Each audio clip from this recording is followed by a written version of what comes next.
Hey, what's going on? I wanted to show you some of my cooking knives. I'll explain to you why I have them. You don't have to spend $1 million on knives to find good knives. This one was the very first knife I ever acquired. I was working at a car wash, drying cars. This is before I went to cooking school. I was down on my luck, but you make good money at a car wash. All kidding aside, I was bringing home like $90 a day, $100 a day, plus tips. This one here was thrown out the back door of a pizza restaurant. Someone actually threw it at one of the guys who I worked with, and I picked it up. This is one of those ones you get from guy comes to the restaurant and he's got a van. It's a knife service. It's a no-name knife. I think it's Chicago Forge, not Chicago Cutlery. It used to be that thick, but from using it and grinding it, you see how small it has gotten. This is. I'm not going to date myself. It's from the early '80s. I still have it. I mean, it's not full tang. It'll only go to like probably there. If you whacked it on something, it'll snap off. But for what it is, it's a great fillet knife, and it's easy to sharpen up.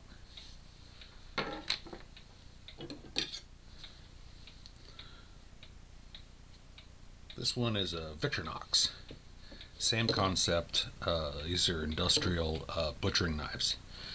You pick them up for around $12, $13. And you take it for what it is. It's meant to work with. It's not a pretty knife. It's a good knife, but it's not a pretty knife. Easy to sharpen up, and it gets razor sharp. I use this for butchering. And my Sevitar. This one is ISIL. This is a $15 knife. I must have had it now 13, 14 years. Tip snapped off. Blade's a little bent on bones, but I sharpened it up on the stone, and it still works great. And it feels good in the hand. This is great for butchering, also.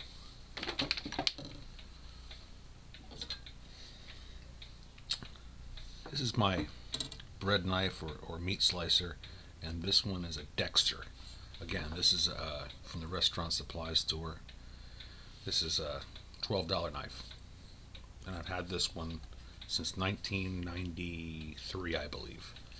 And I've never had to sharpen it. It's actually razor sharp right now.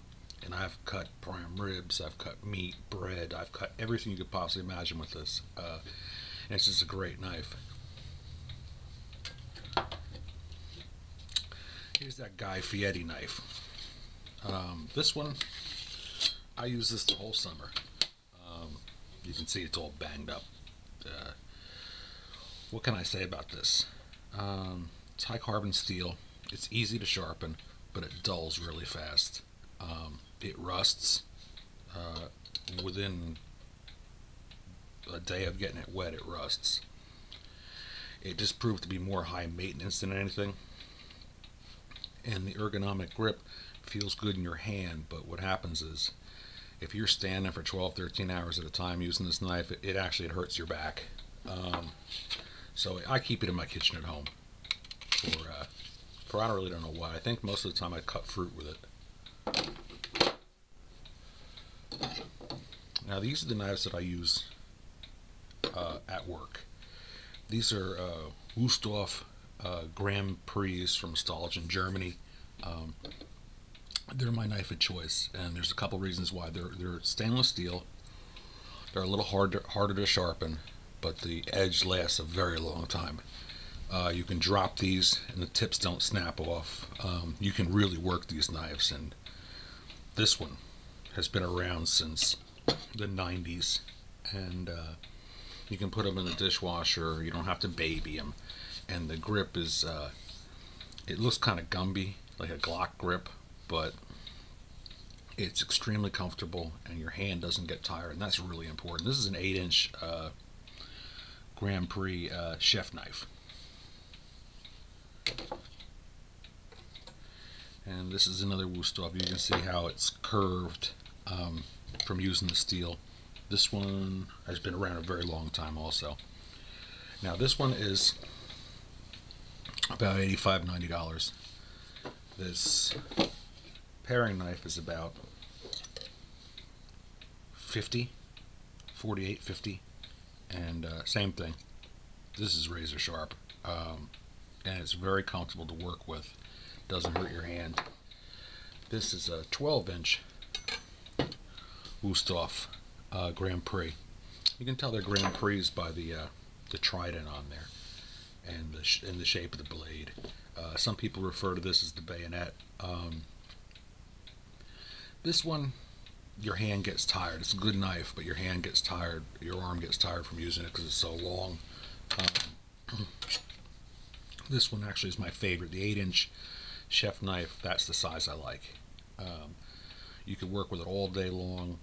Clean it up and go to work. You'll sharpen it maybe once a week, and that's using it every single day. Then you have stuff like this. This one is a Dexter Russell. This is a boning knife. Again, this is a $9 knife, but it sharpens up razor sharp, and you can really beat on this knife, and it keeps coming back for more. Here's another one. This is a Gustav Grand Prix boning knife, but I use it as a fillet knife. It works really well. You can see it used to be that thick, and from using it and sharpening it, it gets smaller and smaller and smaller. But I can't throw these away. This has a good another 10 years in it. This one's $70. Then you have stuff like this. This is a Takamaka cleaver. I have no use for this thing. It weighs like 4 pounds. This is when I didn't know anything about kitchen equipment, and I started buying stuff like this. There's really nothing I can do with this. And then there's this one. That's a Dexter classic butcher knife. Actually, a butcher's cleaver. This one, I picked this one up at a garage sale, I think, for $6. High carbon steel.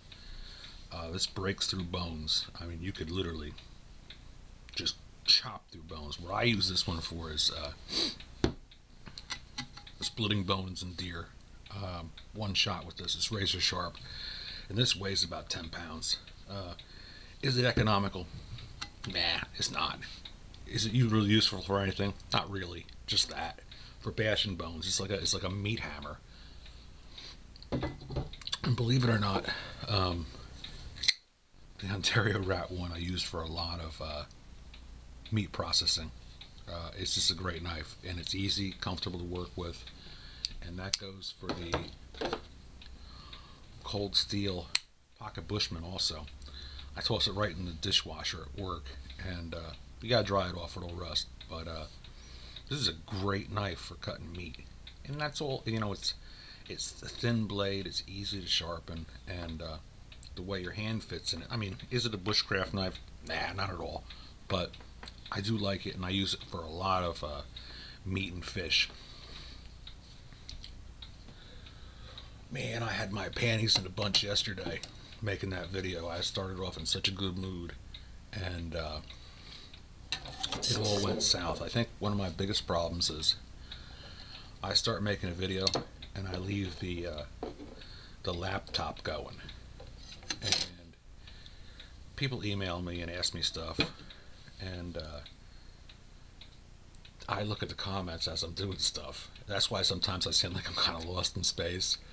And this one guy said, "You're a complete douchebag."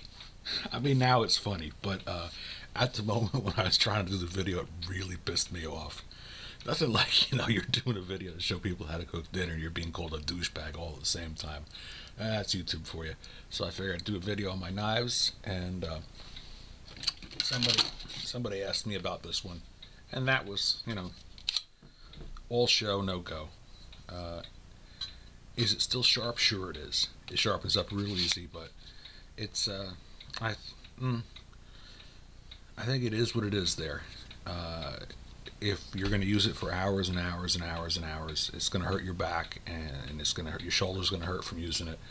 I'll stick with the Grand Prix.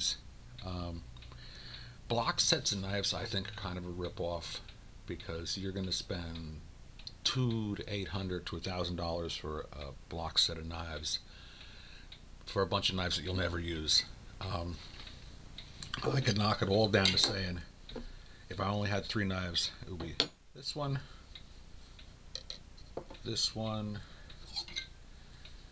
and this one.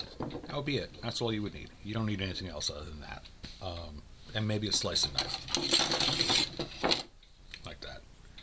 You can get by doing everything you needed and not spend the $18 gajillion on knives later.